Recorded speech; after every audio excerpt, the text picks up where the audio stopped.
ఒక 100 రకాల నిత్య సత్యాలు. 1. తల్లిదండ్రులను పూజించాలి. ఏ స్థితిలోనూ దూషించరాదు. 2. మంత్రోపదేశం చేసినవారు మాత్రమే గురువు. తక్కిన విద్యలు నేర్పినవారు అధ్యాపకులు మాత్రమే. అట్టి గురువును ఏ పరిస్థితిలోనూ నిందించరాదు. ఆయన ఎదురుగా కాళ్లు చూపి కూర్చోరాదు. 3. భోజనం తూర్పు, ఉత్తర దిక్కుల వైపు కూర్చొని చేయాలి. 4. చిన్న పిల్లల్ని చూడ్డానికి వెళ్ళేటప్పుడు, అనారోగ్యవంతుల దగ్గరికి వెళ్ళేటప్పుడు, గుడికి వెళ్ళేటప్పుడు, గురుదర్శనానికి వెళ్ళేటప్పుడు, పురాణం వినటానికి వెళ్ళేటప్పుడు ఒట్టి చేతులతో వెళ్ళరాదు. ఏదో ఒకటి సమర్పించుకోవాలి. 5. భోజనానంతరం ఎంగిలి ఆకులు ఎత్తేవాడికి వచ్చే పుణ్యం అన్నదాతకు కూడా రాదు. 6. తల్లిదండ్రులకు నిత్యపాద నమస్కారం చేయడానికి మించిన ధర్మం, నిత్యాన్నదానం చేయడం కంటే మించిన పుణ్యం ఈ సృష్టిలో లేవు. 7. ఒకేసారి నీరు, నిప్పు 2 చేతులతో గాని, ఒకే చేత్తో గాని పట్టుకెళ్లరాదు. 8. తూర్పు, దక్షిణ దిక్కుల తలపెట్టి నిద్రపోవాలి. ఉత్తర, పశ్చిమాల వైపు తలపెట్టి నిద్రిస్తే వారు ప్రమాదాల పాలవుతారని మార్కండేయ పురాణం చెబుతుంది. 9. ఇంటికి గురువు వస్తే టక్కున లేచి నిలబడి ఎదురుగా వెళ్లి లోపలికి గౌరవంగా తీసుకుని వచ్చి ఆసనం వేసి కూర్చోబెట్టకుండా మాట్లాడరాదు. సాగనంపేటప్పుడు బయటకు వచ్చి గురువుని కొంచెం దూరం అనుసరించాలి. 10. పైన అనగా భుజాల మీదుగా వస్త్రం లేకుండా దైవ పూజ చేయరాదు. భోజనం చేయకూడదు. 11. 2 చేతులతో ఎప్పుడూ తల గోక్కోరాదు. 12. ఒకేసారి నీరు, నిప్పు 2 చేతులతో గాని, ఒకే చేత్తోగాని పట్టుకెళ్లరాదు. 13. ఇతరుల చెప్పులు, వస్త్రాలు ధరించకూడదు. 14. తెలిసిన వారి మరణ వార్త విన్న వెంటనే గాని, పురిటి వార్త విన్న వెంటనే గాని కట్టుబట్టలతో స్నానం చేయాలి. 15. అన్నము తిన్నాక కంచంలో చేయి కడుక్కోరాదు. చేయి కడిగిన తరువాత ఆ చేతిని విదల్చరాదు. 16. నవగ్రహ ప్రదక్షిణ, పూజానంతరం తీర్థ ప్రసాదాలు స్వీకరించవచ్చు. 17. పిసినిగొట్టుతో, శత్రువుతో, అసత్యం పలికేవాడితో, భర్తను తిట్టే స్త్రీతో కలిసి భోజనం చేయటం మహాపాపం. 18. స్నానం చేయకుండా అన్నం వండరాదు. ఆ అన్నం తినరాదు. 19. నోటితో అగ్నిని ఆర్పరాదు, ఊదరాదు. 20. పురాణాలు చెప్పే వ్యక్తి సర్వోత్తముడు. అటువంటి వారిని నిందించరాదు. 21. పుణ్యకార్యాల్లో చోళ్లు, జొన్నలు, వెల్లుల్లి, ఉల్లి, చద్ది పదార్థాలు తినరాదు, ఉపయోగించరాదు. 22. కాళ్లు కడుక్కున్నాక తుడుచుకోకుండా తడి కాళ్లతో భోజనం చేయరాదు. 23. తడిసిన బట్టల నీళ్లు ఇతరులపై పడేట్లు విదిలించరాదు. 24. ఎట్టి పరిస్థితులలోనూ ఆత్మహత్య చేసుకోరాదు. అలా చేసుకున్నవారు కొన్ని వేల జన్మలు పిశాచ జన్మలెత్తి వికలాంగులై పుడతారు. 25. నోట్లో వ్రేళ్లు పెట్టుకునుట, గోళ్లు కురుకుట చేయరాదు. 26. పుష్కర స్నానాదులలో చొక్కాతో స్నానం చేయరాదు. కండువా మాత్రమే ఉండవలెను. 27. ఆదివారం, శుక్రవారం, మంగళవారం తులసి ఆకులు కోయరాదు. 28. కూర్చొని తొడలు, కాళ్ళు ఊపరాదు. అలా ఊపినవాడు వచ్చే జన్మలో కుంటివాడై పుడతాడు. 29. చీకటి పడ్డాక పువ్వులు, ఆకులు చెట్ల నుండి త్రుంచరాదు. 30. నిద్ర నుండి లేవగానే ముందుగా అరచేతులను దర్శించి వామన నామస్మరణ చేయాలి. 31. నిజం తెలుసుకోకుండా ఎవరినీ నిందించరాదు, అభాండాలు వేయరాదు. అలా చేస్తే అవతలి వారి పాపాలన్నీ అభాండాలు వేసిన వారి తలకు చుట్టుకుంటాయి. 32. శవాన్ని శ్మశానం దాకా మోసినా, శవాన్ని ఇంటి దగ్గర ఉండటానికి అనుమతినిచ్చినా నరకానికి పోకుండా స్వర్గానికి పోతాము. 33. నిద్రపోతున్న వారిని అనవసరంగా లేపుట, పురాణ కథలు జరుగుతున్నప్పుడు విఘ్నం కలుగ చేయుట, భార్యాభర్తలను విడదీయుట, తల్లిని బిడ్డను విడదీయుట బ్రహ్మహత్యాపాతకాలతో సమానం. వేళాపాడ లేకుండా నిద్రించేవారి విషయంలో వర్తించదు. 34. పుట్టిన రోజునాడు దీపాలు కాని, కొవ్వొత్తులు కాని ఆర్పరాదు. నోటితో అగ్నిని ఊదుట ఘోరపాపం. అటువంటివారు గ్రహణపు మొర్రితో మళ్లీ జన్మమెత్తి దుమఖాలు పొందుతారు. 35. ఎంగిలి నోటితో గురువుతో మాట్లాడరాదు. ఎంగిలి చేత్తో ఏ పదార్థాన్ని చూపించరాదు. 36. పురాణాలు దానం చేస్తే గొప్ప విద్యావేత్తలు అవుతారు. 37. క్రూరుడు, దుష్టుడు కాని మగనితో తాళి కట్టించుకున్న భార్య కాపురం చేయక ఏడిపించటం, చెప్పిన మాట వినకపోవటం, తాళి తీసి భర్త చేతిలో పెట్టడం చేయరాదు. ఇలా చేసిన స్త్రీలకి 100 జన్మలలో వైధవ్యం కాని అసలు పెళ్లి కాకపోవడం జరుగుతుంది. 38. దీపాలు పెట్టేవేళ తలదువ్వుకోరాదు. ఇలా చేసిన స్త్రీలకి 100 జన్మలలో వైధవ్యం కాని అసలు పెళ్లి జరగకపోవడం వంటివి జరుగుతాయి. 39. తలమీద 2 చేతులు ఒకేసారి పెట్టుకునరాదు. 40.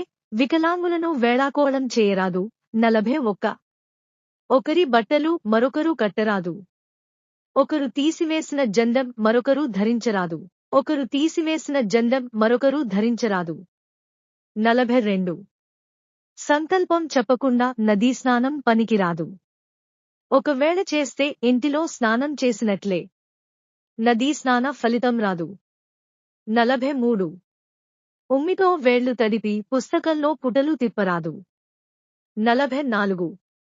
వ్యసనపరులతో, మూర్ఖులతో వాదోపవాదనలు చేయరాదు. 45. ఏడవటం వలన దారిద్ర్యం, సంతోషం వలన ఐశ్వర్యం లభిస్తాయి. 46. భోజన సమయంలో మాట్లాడుట, నవ్వుట పనికిరాదు. 47. పెద్దన్నగారు, పిల్లనిచ్చిన మామగారు, గురువు ఈ ముగ్గురు కన్నతండ్రితో సమానం కనుక వీరు ముగ్గురినీ తండ్రిలాగే పూజించాలి. 48. ఒకసారి వెలిగించాక ఏ కారణం చేతనైనా కొండెక్కిన దీపంలోని వత్తిని తీసివేసి క్రొత్త వత్తిని వేసి మాత్రమే దీపారాధన చేయాలి. పాత వత్తిని మళ్లీ వెలిగించరాదు. 49. ఒక చెట్టును నరికే ముందు 3 చెట్లు నాటితే కాని ఆ దోషం పోదు. 50. అన్నమును తింటున్నప్పుడు ఆ అన్నమును దూషించుట కాని, కోపముతో అన్నం పెట్టేవారిని తిట్టుట కాని చేయరాదు. 51. చీటికి మాటికి ప్రతిజ్ఞలు చేయుట, ఒట్టు పెట్టుట దోషం. 52.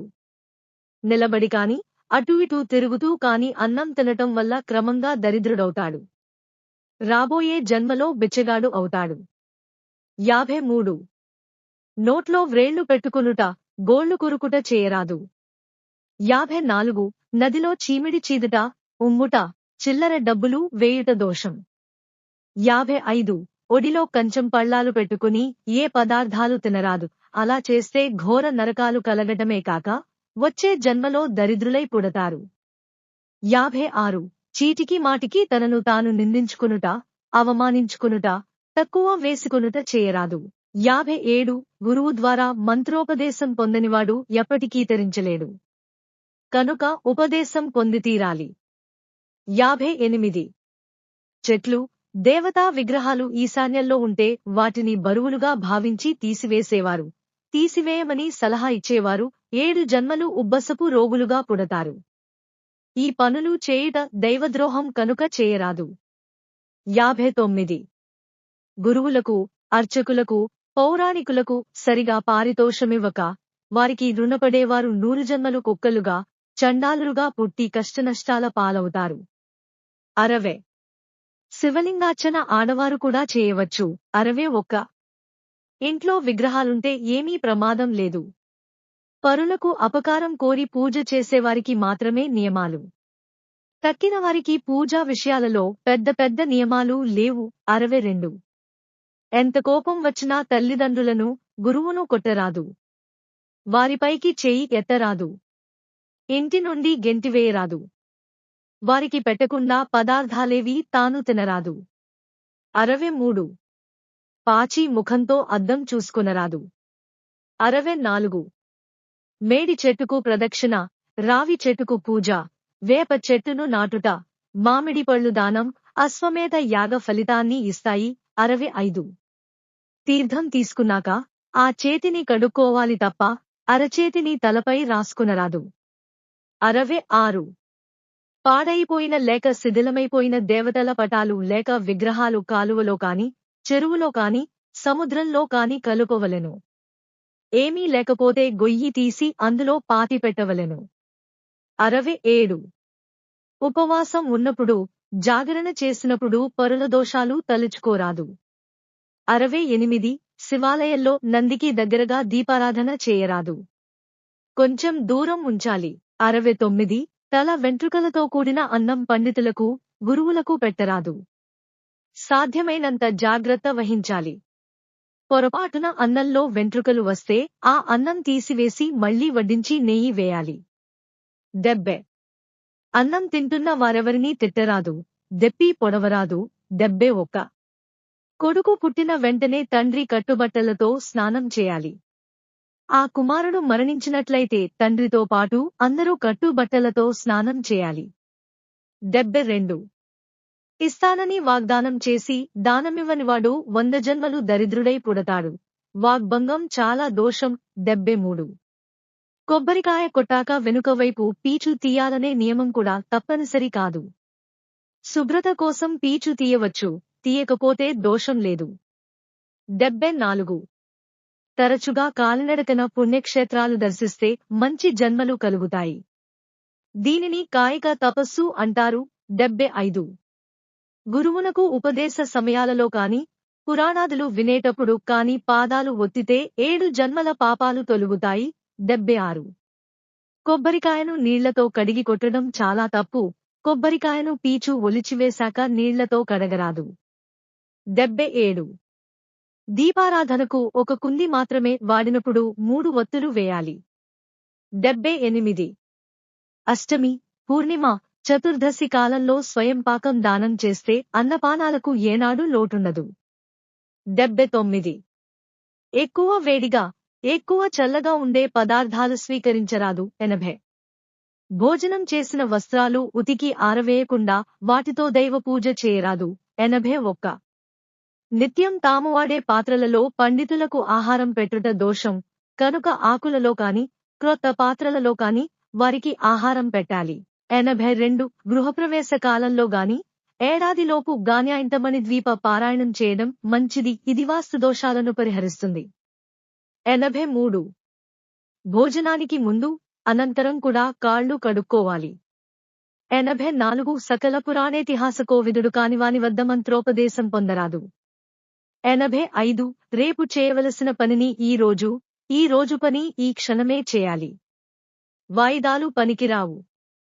86 తలకి నూనె రాసుకొని ఆ చేతులతో పాదాలకు ఆ నూనె జిడ్డు పులమరాదు. 87 శుక్ర, శనివారం వంటి వార నియమాలు పెట్టుకున్నవారు హోటలు టిఫిన్లు తినటగాని, ఆనాటి అల్పహారాదులలో ఉల్లి వాడుట కాని నిషేధము. ఇది ప్రయాణ మధ్యంలో ఉన్న వారికి వర్తించదు. 88 చీటికి, మాటికి యజ్ఞోపవీతం తీసి పక్కన పెట్టడం, తాళి తీసేస్తుండటం రెండూ భయంకర దోషాలే. 89 పుష్కర సమయాలలో స్నానం, శ్రాద్ధకర్మ ఎవరైనా చేసి తీరాల్సిందే. 90 ప్రదక్షిణలు చేసేటప్పుడు, మంత్ర పుష్పం ఇచ్చేటప్పుడు ఆసనాలపై నిలబడరాదు. కింద నిలబడి చేయాలి. పూజా సమయాలలో కొందరు చాపలు పీకుట, దర్భాసనాలు తుంచటం చేస్తారు. ఇవి మహాపాపాలు. 91 గణపతికి గరిక పూజ మహాప్రీతి. ఏ పరిస్థితులలోనూ తులసితో పూజ చేయరాదు. వినాయక చతుర్థినాడు కూడా తులసిని సమర్పించరాదు. 92 మనుష్యుని పాపం వాడి అన్నంలోనే ఉంటుంది. అందువలన పాపాత్ముల ఇంటి భోజనం చేయరాదు. మంత్రోపదేశం చేసిన గురువు భోజనానికి పిలిస్తే వెళ్ళని వానికి ఏనాటికీ మోక్షం రాదు. 93 జపమాల మెడలో వేసుకొనరాదు. మెడలో వేసుకొన్న మాలతో జపం చేయరాదు. 94 బంగారం దొరికితే దానిని ఇంట్లోకి తెచ్చుకోరాదు. దానివల్ల చాలా అనర్థాలు జరుగుతాయి. దొరికిన బంగారం వెంటనే దానం చేయుట కాని. 95 అగ్గిపెట్టె వాడకూడదని ఏ శాస్త్రాలు చెప్పలేదు. కనుక అగ్గిపెట్టెతో దీపం వెలిగించుకోవచ్చు. 96 భోజన సమయంలో వేదములు చదువుట, గిన్నె మొత్తం ఊడ్చుకుని తినుట పనికిరావు. ఏడుస్తూ అన్నం తినరాదు. 97 దేవాలయం నీడను, దేవతల నీడను, యజ్ఞం చేసేవారి నీడను, గోబ్రాహ్మణుల నీడను దాటరాదు. 98 శ్రాద్ధములో భోక్తగా మిత్రుడు పనికిరాడు. అతిథులుగా భోజనం పెట్టుకొనవచ్చు. 99. విశిష్ట వ్యక్తులను, మహాత్ములను అగౌరవపరచి, నిందించు దుర్మార్గుని పాపం చిత్రగుప్తుడు కూడా వర్ణించలేడు. 100. శివాలయం లేని ఊరిలో భోజనం చేయరాదు. చదవండి. పిల్లలతో చదివించండి. ఇంతకు మంచిన గొప్ప సంపద పిల్లలికి ఇవ్వలేమేమో.